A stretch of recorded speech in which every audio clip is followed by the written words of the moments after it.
Bebe Cool jo yakoze press conference ya dakiika 6 nga tumulindidde ssaawa 6 n'eddakiika 15 obutikitiki 75. Mwabibaze. Njaba twabadde waawo. Yabayito amwagenda namwe muzungazunga. Kirabasoni yankubidde emirundi 8. N'ogenda bambi. N'engamba leero big size kyagenda okugamba eggwanga.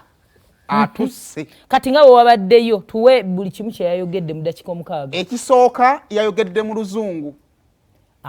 Teyazizza mu Luganda. Ate bannamawulire baagala bavuunulira. Nze naliko ku press conference omanyi sitaziberako omuntu olwamala okwogera mu Luzungu ab'Oluganda ne basaba ey'Oluganda. Ate era yatandise nga President Museveni w'atandika statesman bazuko. Olimba naawe. Yatandise introduction ye. Wamaze okola introduction ye ujja abadde ku show kwennyini. Nga waliwo akantu akola bakayogererako.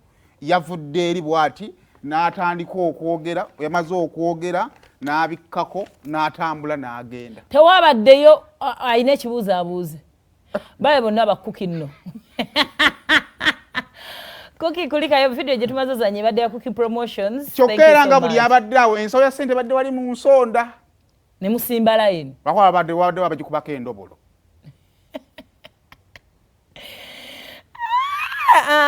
What was the main point he was communicating? Big size Bebe Cool alina olibo tubalita circumference of his new album. Bagita Breaking the Chains. Oh yeah. Kakati omo. That was the presser. Ye presser yabadde ku faada troza tagenda kwogera ku bigayi ne tusemberawo. Alaga agenda kwesimba ku president. Ne tusemberawo. Wala balowooza nti kakati abawe mula abasse tayina.